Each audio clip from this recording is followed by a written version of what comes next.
So I'm so excited, and I will keep admitting people as they join the waiting room.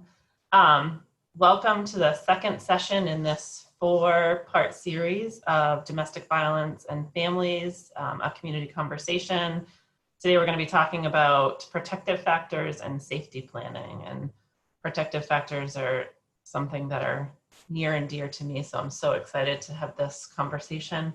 And so our super presenters, we're going to hear from Saray Booten, who's been an advocate at the Family Violence Project, the local domestic violence resource center serving Kennebec and Somerset Counties for 3 years. She spent 6 months working in the Kennebec shelter with survivors fleeing abusive partners before taking the position of a child protective services liaison, which she has been in for the last 2 years. And Michelle LeClaire, who's been an advocate at the Family Violence Project, the local domestic violence resource center serving Kennebec and Somerset Counties for 7 years. She spent 4 years working in the shelter with survivors fleeing abusive partners, supporting them with securing and maintaining housing and rebuilding community connections. She spent the last 3 years working as an educator, sharing what she learned from survivors about the complexities of domestic violence with community members.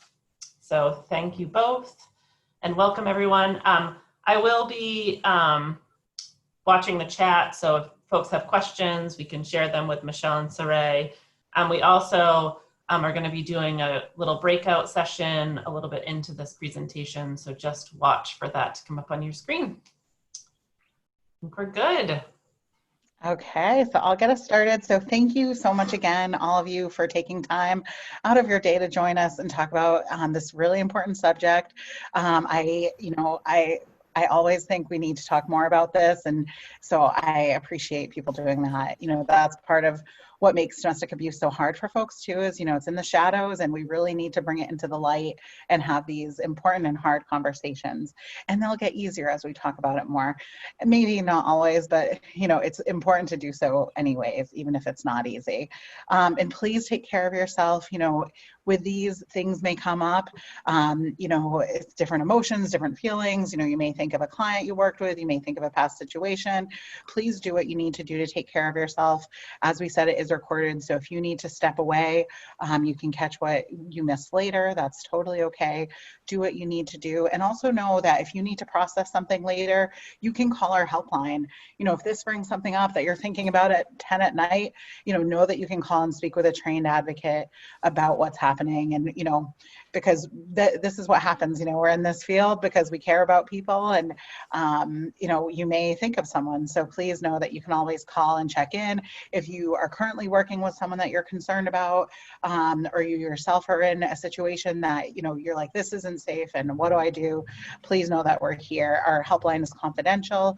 We are mandated reporters, of course, but that is there 24/7. So we will jump in. Let's see. So I wanted to tie what we talked about last week with this week, or last month rather. We talked a lot about the work we do as survivors, and the way we do it is based on the empowerment model. So I just want to speak for a few minutes about that, because that is a different way of doing things. And I think, domestic violence agencies start out very grassroots, and now we're sort of like a social services agency, even though we try to have everything be victim focused and led by survivors. And so part of that is because the work that we do is driven by survivors. So when we're working with someone, we want them to be in the driver's seat. Part of that goes back to that risk analysis that we talked about, where we know survivors are always trying to figure out what's going to be safest for them, what their options are. And we don't know all of the facets of their life. So, we try to help them to be in control of what they're doing. They are the ones that have to live with these choices. They are the ones whose life it is. So really working to have them be in the driver's seat. Part of how we do that is helping them recognize their strengths. We need their partner may be tearing them down on a daily basis, and that does a lot to someone. I often hear people say the emotional abuse was so much worse than the physical abuse, and it makes it harder for folks to make choices when they're told that they're stupid, they can't make good choices. And so we want to encourage people to like pull out those strengths, pull out those things that bring them joy, really help them find themselves in this process, regardless of whether they're still with their partner or away from them, just really help them to recognize who they are as a person, and that they have value, that they're worthy, and that they are capable of making these decisions.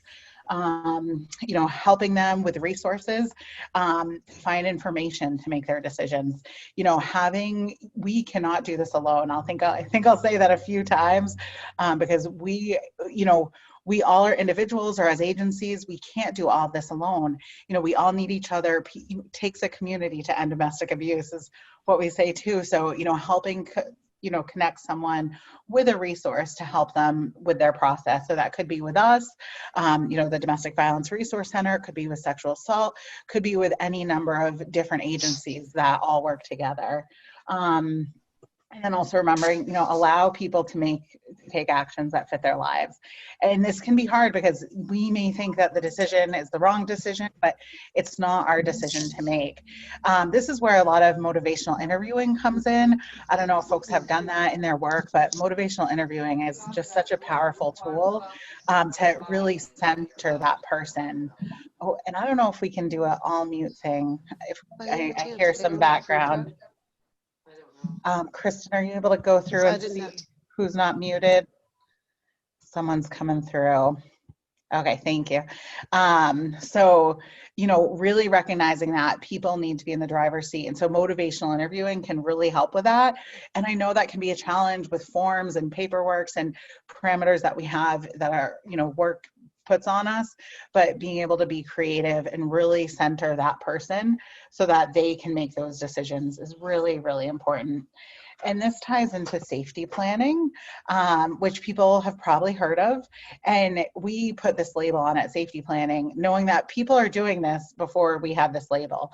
Survivors are always working to, make plans to figure out what's going to be safest.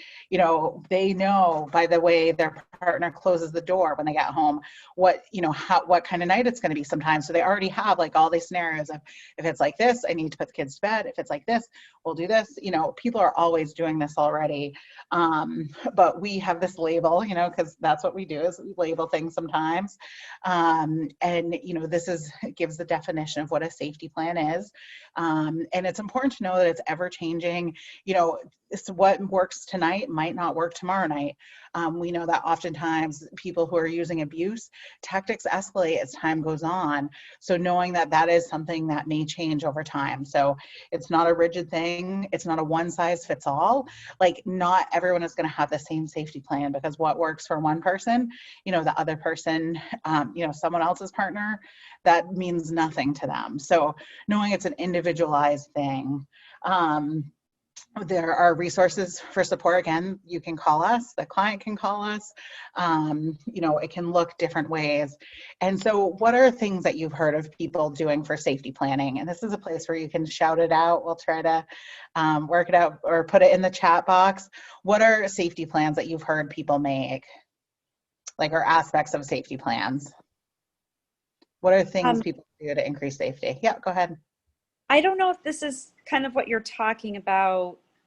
I'm just thinking about financial safety. So someone I knew created like a secret bank account that her partner didn't know about and started funneling whatever money she could into that. Yeah, that's exactly.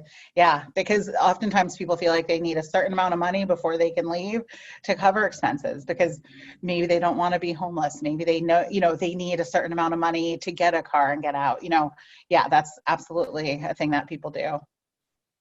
I was going to say I've met people in parking lots and given them gas cards because they just wanted to have them on hand, because they have a safe place that they know they could go and then across the state somewhere, which the first time that happened, it just blew my mind that someone would drive hours or feel like they needed to do that to be safe.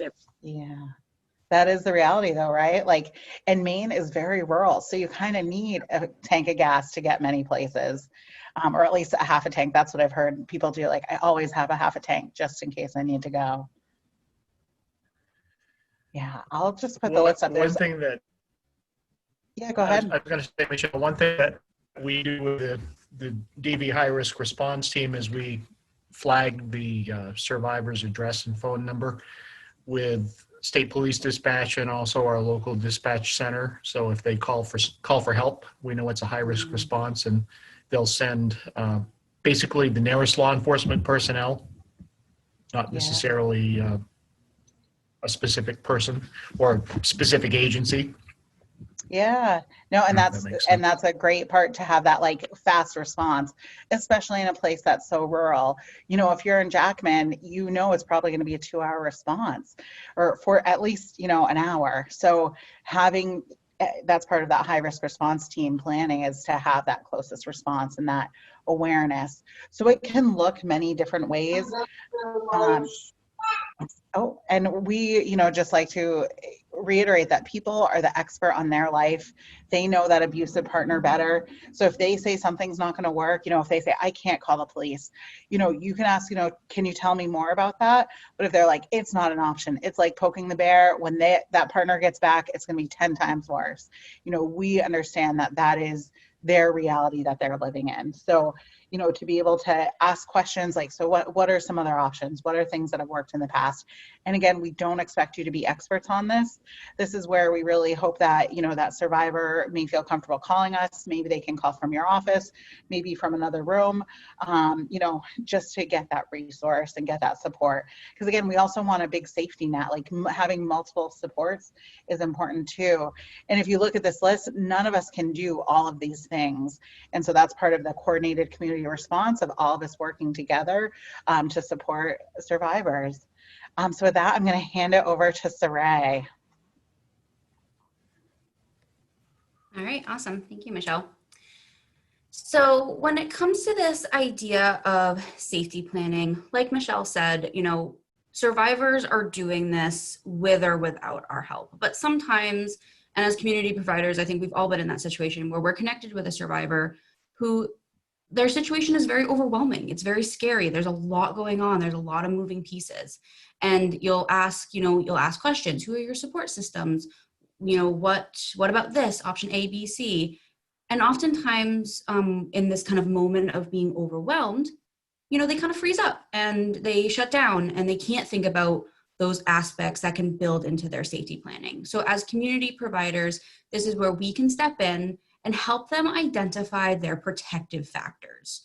Protective factors are these different aspects that go into a safety plan. So there are traditional protective factors, such as things like looking both ways before you cross the road, wearing your seatbelt in the car, memorizing important numbers in case you're somewhere and you lose your phone or your phone dies.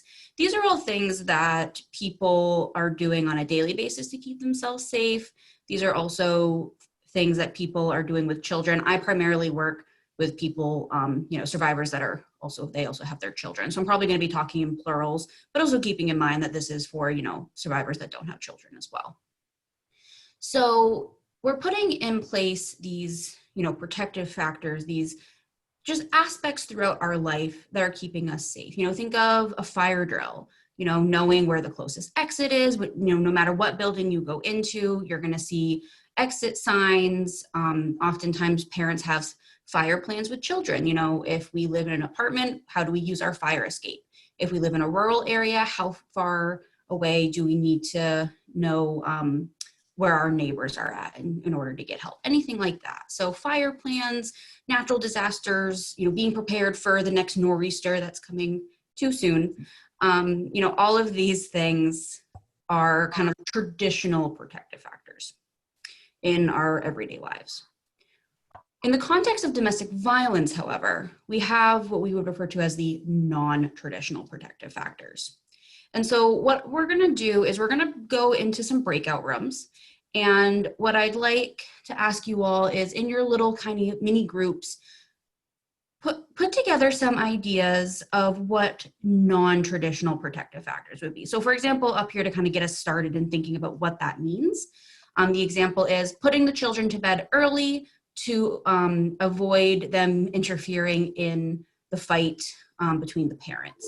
I've also worked with moms that lock their children within the room so that way they can't physically leave in case there's violence happening and they don't want their children to get hurt.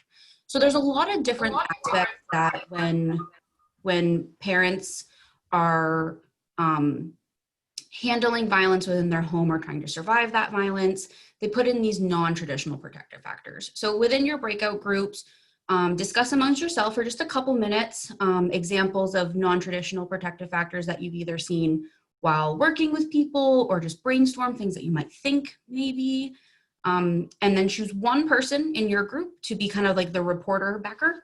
And when we come back together as a big group, I'll check in with those people and we can share and kind of make a collaborative list. Okay, sorry, I think we have everyone back. Awesome. All right, perfect. So I will get us going in terms of this idea of creating a list of non-traditional protective factors. In my little breakout group, we really focused on this idea of creating a very structured, kind of regimented schedule within the family, especially designed around the kids, this kind of idea of children are to be seen and not heard. So, don't get in the way of the abuser when they come home from work, stay out of sight, out of mind, go do your homework quietly, having, those very strict bedtimes in order to keep the children out of the general house area where a fight might happen. Also, this idea of creating a very consistent schedule to meet the demands of the abusive partner in terms of the cleanliness of the home, perhaps when meals are served, when maybe people are coming in and out of the home, maybe it's a very kind of unsaid but known rule that we don't invite friends over past a certain time, or we don't answer the phone, or anything that might kind of set off or irritate or kind of initiate any sort of problem that the abuser could then use to kind of grab a hold of and then insinuate a fight or, initiate a fight. So that's what we talked about in my group, this idea of very kind of structured, regimented schedules. For our other people that were assigned to report back, what did your groups talk about? Well, I was in from breakout room 1 and we didn't really assign anybody, but I'm willing if the other members would like me to share what I remember, and other folks from my group can chime in if I forget something. But we talked about oftentimes taking the children to, for instance, their grandparents' house as a safe place. One person noticed that someone came in and filled all their prescriptions and medical prescriptions. And it was discovered later that it was in preparation so that if they had to leave the home immediately, that they had all of their medications that they needed. Also trying to find things for their kids to do outside of the home right after school, like just to extend that, stay away from the, outside the home in public places where they would be safer. And I don't know if anyone else from my group would like to add, but that's what I have. We also mentioned the technology piece where, somebody might be, keeping their phone silent after a certain hour, keeping it in another room where, they can check it without their partner seeing, possibly keeping like a go bag in another location. Yeah, there were a couple of other things I can't recall either. Maybe someone else who was in our group could bring those forward.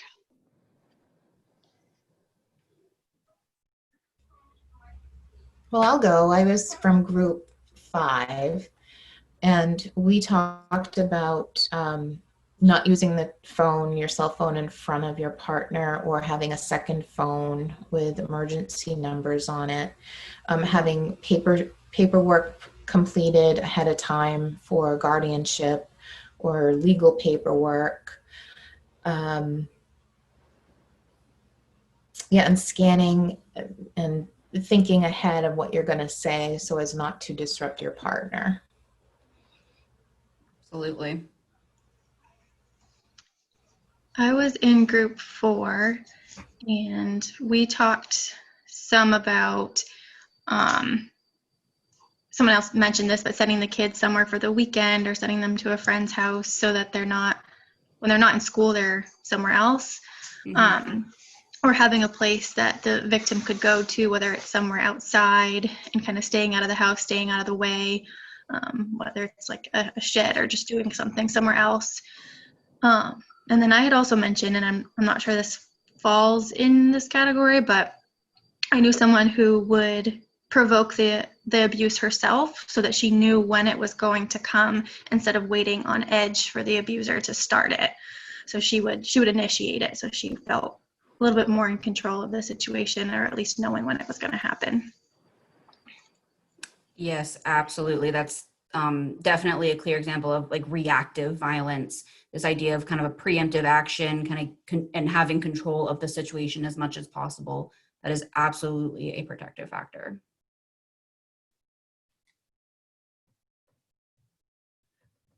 What do we got from other people? What did you call that? Preactive violence? Reactive.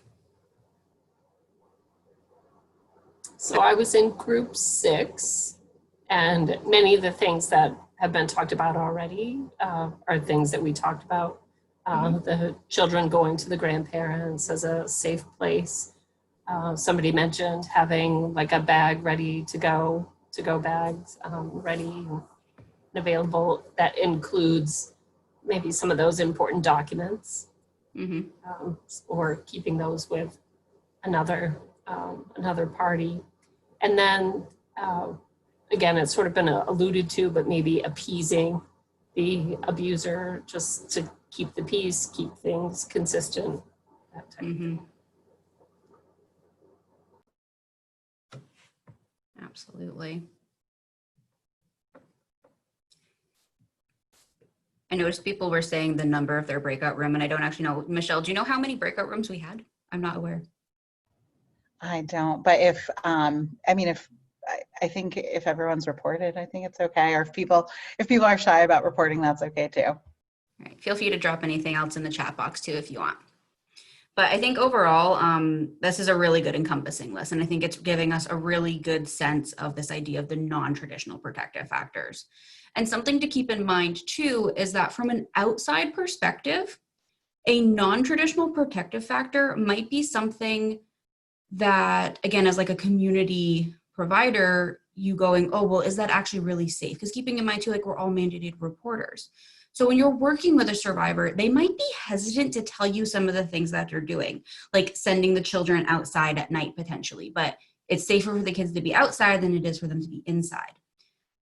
So keep in mind too, when you're working with survivors, they may be hesitant to talk about some of the things that they've been doing, because from that outside perspective, it might be like, oh, well, is that kosher? Is that safe?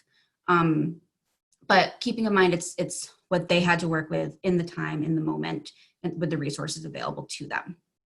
So as community providers, working with these families, working with these survivors, what we can do is help them to identify kind of 5 different aspects, kind of building these protective factors that they are then incorporating into their safety plan. So keeping in mind that protective factors are directly related to safety planning.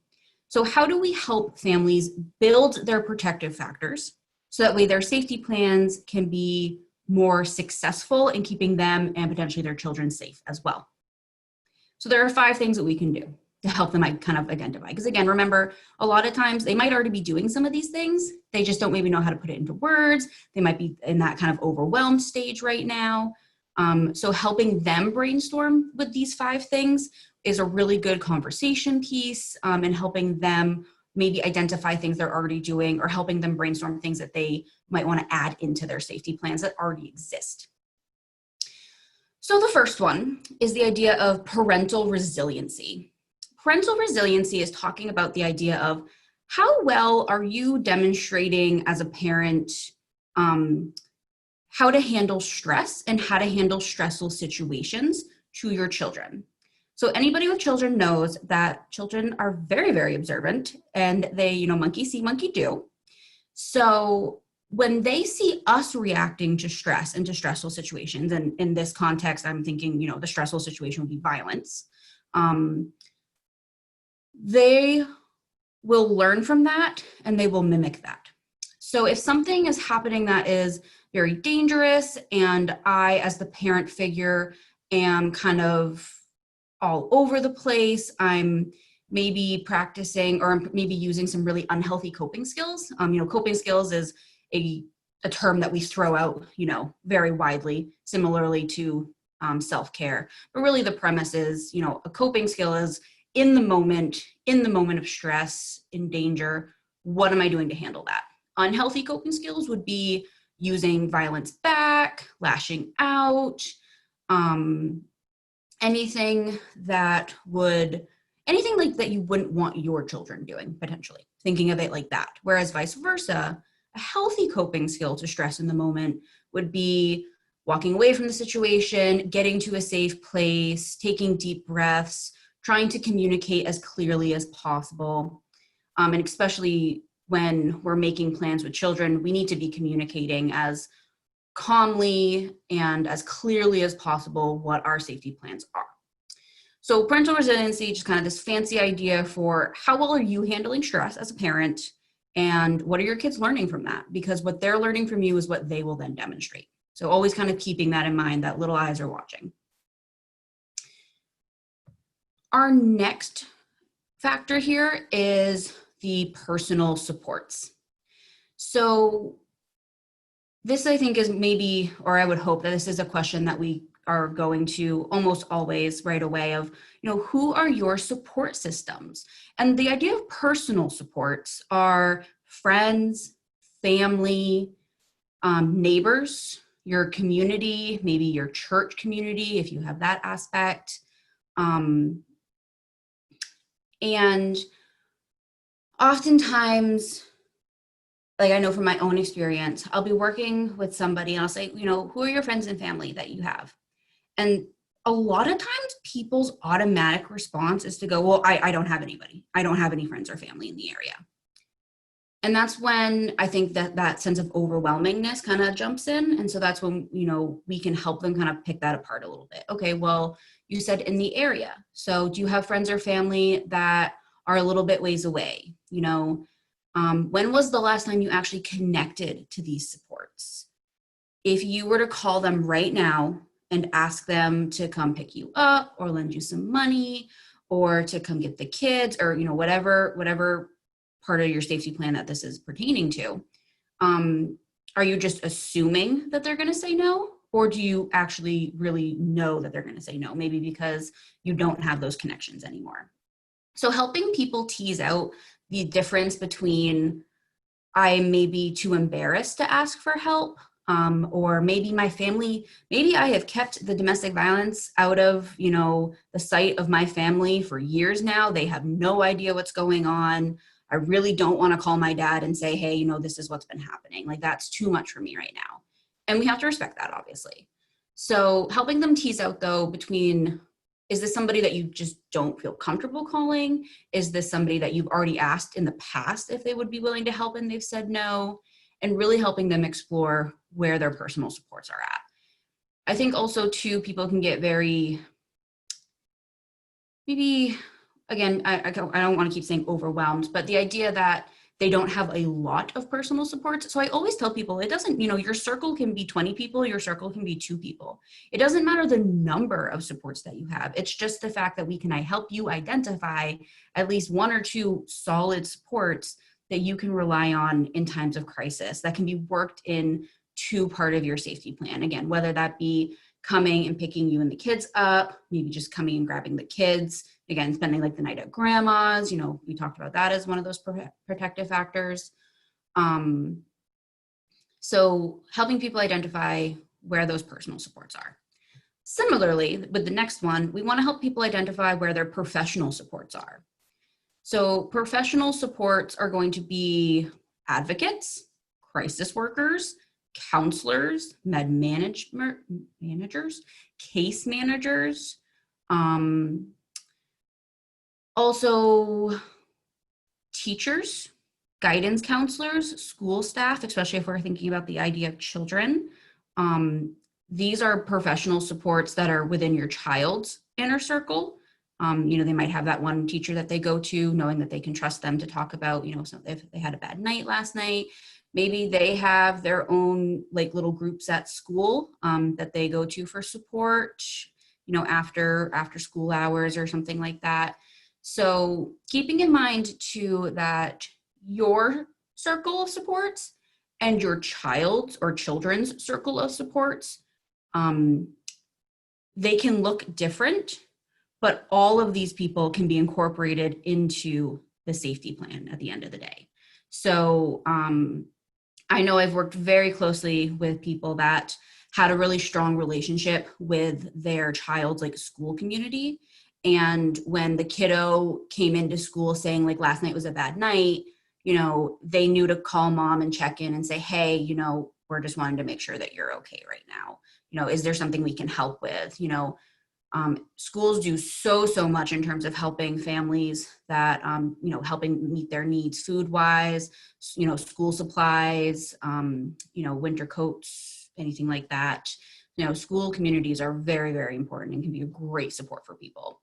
So if you're working with somebody that doesn't necessarily know what their school or their child's schools offer, helping them investigate that and learn more about what is available to them within that community, that can be just a really great first step, as well as bringing in that professional support that I think we oftentimes forget about a little bit, is that school aspect of things. So again, maybe you're working with somebody, they aren't going to counseling, they don't have med management, they don't have a case manager. So again, people's circles can be very big, people's circles can be very small. But if you're working with them, that's at least one that's at least one professional support that they have, that they are, working with you in whatever context of your job is. So helping them maybe build off of that, introducing the idea of, would connecting with a case manager, connecting with a counselor, is that something that you're interested in? Is it something that you've ever thought about before? Especially if people are living with violence, it's such an isolating feeling. So if it's safe to do so, if their partner allows them, to go to counseling like every 2 weeks or so, and having just that third ear, kind of not anonymous, unbiased person to listen to, especially again, if they aren't really close with personal supports, the professional supports can really take place of that for the time being until we help them explore more of those personal supports. All right, so resiliency, supports. Next one is knowledge of childhood development. This one I think is probably the most crucial in terms of safety planning with children. So oftentimes when working with moms, I will ask them, what have you talked to your children about? And they will kind of be like, oh, well, I want to not talk to them about these things. I don't want to talk to them about the violence that's happening. And I totally understand where they're coming from when it comes to that. If their child hasn't been maybe witness to the violence, we know that children are still affected. When children are in a household with domestic violence, they're still experiencing it to some degree, whether it just be like hearing it through the walls, seeing the aftermath, even if they're not necessarily seeing the violence itself. So having that conversation, I think, is important as a first step into this conversation of, well, sometimes what can actually happen if you're not talking to your children about this, they then will take what they heard and imagine it 10 times worse than what's actually happening.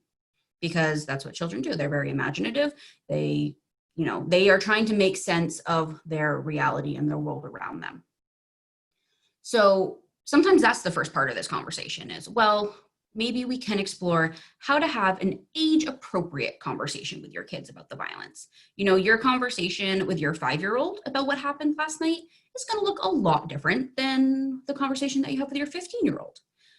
So having a conversation around, you know, this idea of age-appropriate, and what that conversation will consist of is this idea of where they are developmentally.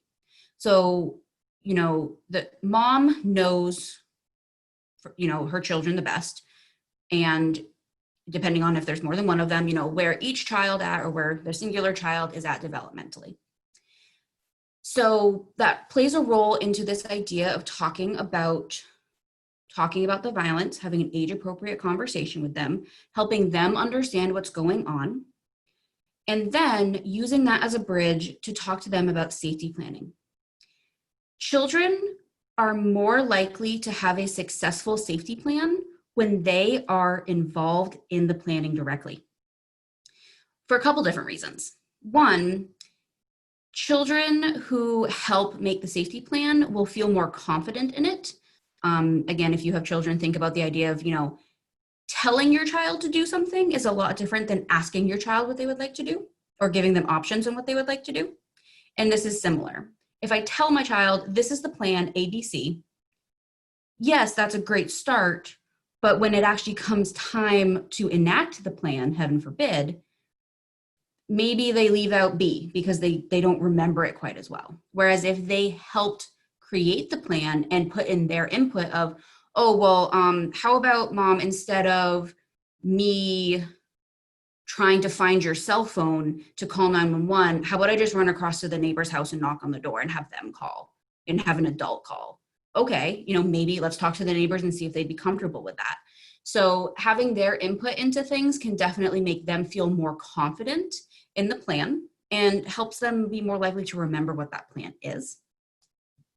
So whenever possible, again, in an age-appropriate way, having children be a part of safety planning is very important. And especially keeping in mind, again, this idea of like knowing where your child is at developmentally, we don't want to make plans that are too advanced for the children and then basically set them up to fail. So for example, it's not realistic for me to expect my 2-year-old to be able to call 911. They're not there yet. They don't understand what that is. But I can have an age-appropriate conversation with my 6-year-old and say, when mommy says to call 911, this is how you do it. And we only call this number when we are having an emergency and somebody's in danger or somebody's hurt. So when I tell you to do this, it's really important, and this is how you do it, but only when I tell you to. You know, something along those lines. You know, so the difference between a 2-year-old and a child and a 6-year-old, developmentally, very different. Their role in that safety plan is going to look different.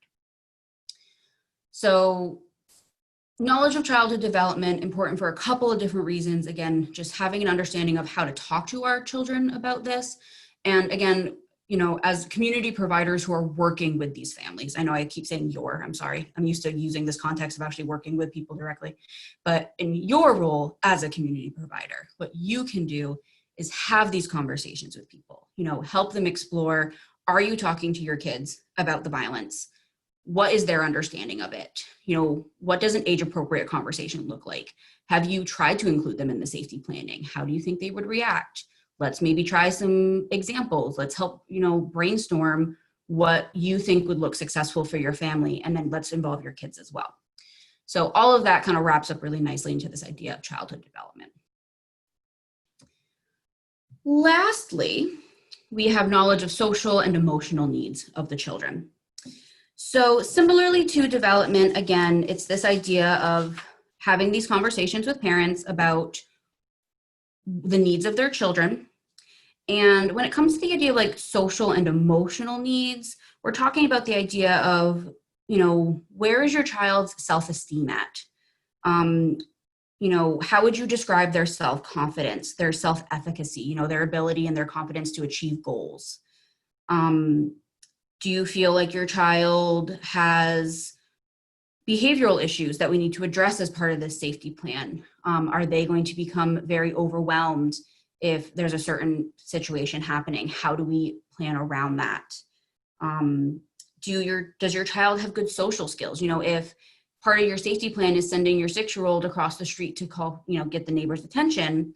If my 6-year-old has very, very high social anxiety and is very shy, that's not going to be a successful safety plan, because she's either going to freeze up, she's not going to be able to get there. She's going to, you know, not be able to relay the message like, hey, we need help next door. So knowing where your child, or helping the people that you work with identify where their children are at, with all of these different factors, builds into, again, this idea of their confidence in the safety plan. Because again, the more confident that a child is in their safety plan and their role in the safety plan, the more successful it's going to be. Keeping in mind as well, like Michelle kind of talked about in our intro, safety plans are very fluid and flexible and are constantly changing. And as children grow up and, you know, get older, their emotional and social needs and their development is going to change. So checking in every once in a while to address if we need to change the safety plan based on these needs is also really important too, and a great conversation to have with people. All right, so I just talked for a lot. I want to pause. Does anyone have any questions on any of those things? Are there any, just any thoughts come up that people want to share or address? I just want to give that opportunity. Thank you, Michelle. Yeah. Okay, well, I'll move on. I know it does feel like we're talking at you all a lot today, so our apologies. And I just want to start wrapping it up by remembering to keep perspective. You know, oftentimes in this role as community providers, we're working with a survivor. You know, we're working with a person who is trying to roll with what their abusive partner is giving them. So, you know, especially, you know, like with those non-traditional protective factors, we may question why they're doing things, but being able to, you know, ask, like, tell me more about this. Because again, they're not the ones in control of the situation. Their abusive partner is. And I feel like we spend a lot of time talking about survivors because we want to be there to support them and support the children. But we need to remember that there's this other person who's really in control, and they're the ones that are creating the harm to this family, to the children. So just remembering that too, because I feel like it's easy to say, well, this person isn't doing this thing, you know, this person in front of us, or they're doing this thing that feels unsafe, but remembering that they're doing it in reaction to violence that's coming at them, at the kids, which is why, you know, we gave that list of those non-traditional protective factors, or, you know, things people do to protect their children, and acknowledging, you know, that that's gender, the document itself and the way we're talking is gendered because we often are working with the mothers, but knowing that it could be fathers we're working with, knowing that people who are experiencing abuse come in many different forms, and the things that they do to keep them and their children safe may look non-intuitive to us. We may question that. Like someone said, they may provoke violence when their kids have gone to bed because they feel it building. You know, not everyone, but some people say, you know, I know when the tension's rising and I just want to get it over with so we can go back to that period of calm in the honeymoon period. And so maybe they know the kids are in bed, this is a safe time to do that. And so from the outside, we might be like, why would you do that? But when we ask more questions, you know, it becomes a little clearer. And so part of the safety planning too that I meant to mention before, you know, asking those questions, what do you need to be safe? How can I support you in being safe? What is it that I can do to help you? And just not judging, because we don't know what it's like to live in that home. Like Saray said, they may not be sharing things with us because it might be too much and it might not feel safe for them to share it with us as providers. So, you know, really try to be, you know, to be open-minded about the situation there, and get support for yourself, because it is hard when you're working with someone, you know, you want them to be safe, and it weighs heavily on us as well. So this is again where, you know, getting that support for yourself is really important as well. That can be clinical supervision, calling the helpline, you know, just to process things. Those are really important options, because this is complicated stuff. And because we had some new people, we just want to reiterate the services that we have. And if you are in a different area, know that the services may be a little different at your domestic violence resource center, and we can help you connect with them if you don't know who they are. But we have a 24-hour helpline. You know, people can call anytime, day or night. It goes to an answering service, and then their call is returned within 15 minutes. And if it's not safe to receive a call back, they can be patched directly to an advocate. So no, that's an option. It comes from a restricted number, and we don't leave a voicemail because we don't know if it's going to be safe to leave a voicemail. So those are things that I like to explain to people too, just so they aren't, people are hesitant to answer restricted calls, and I get that, but it comes from a restricted number. Just so also it doesn't show up on their caller ID. So because if their partner looks at their phone, they might say, "Who's this?" Then just say, "Oh, telemarketer," whatever. It won't show up as anyone. We have emergency shelter in Kennebec and Somerset County. We have court advocates that are available to help people with the court process with getting a protection from abuse order, which is changing daily, it seems like, with COVID. But we have advocates that can go into court to go to the hearing with clients, because that's really hard. They haven't seen their abusive partner in 2 weeks and now are having to face them in person in court, and the way court looks is different. So having an advocate beside you can be really helpful and really supportive. We are not lawyers, but we can support people with explaining the process, explaining what's going on, and the different way that it's working. And we have Saray, who's our liaison to CPS. I see Saray as sort of an interpreter. She can help explain to clients what DHHS is doing and why, and explain to DHHS why survivors might be doing certain things. So she's a great person if you are working with someone who's also involved with CPS to reach out to. We do individual advocacy right now because of COVID. It's all over the phone, but we are available to people in that way. Support and education groups, the support groups are on hold right now just because of tech concerns, but we still do have some education groups going. And we have, things are sort of up in the air right now with school-based education because of COVID, but we still do have the violence intervention groups. We have men's work, which is for men, and we also co-facilitate Respect Me, which is a violence intervention group for women. That's through KBH, but we are part of that as well. And all of our services are free and confidential that are for clients. The violence intervention groups, there is a fee associated with that, but all of the other services are free and confidential. Are there any questions or thoughts? Oh, and this is the map for other folks. I'll send that out with the survey and everything as well. Any thoughts, questions? Anything? I see something in the chat. Oh, people have to go. So, but this is your opportunity. And if you have to go, we appreciate you again taking the time. This is such an important topic, and we really appreciate you taking your lunch to spend with us and talk. Do you want to remind folks of next month's? Oh, yeah. Because someone did say, do you offer these monthly? Oh, yes, we do have. Next month is When and What. It's about childhood development, how domestic violence will affect kids at different ages, and then also about resilience and how to support them at those ages. And that will be, oh, I don't have the date handy. Do you have the date handy, Kristen? Oh. Oh, here it is. October 21st. Thank you. Also at noon. Thank you.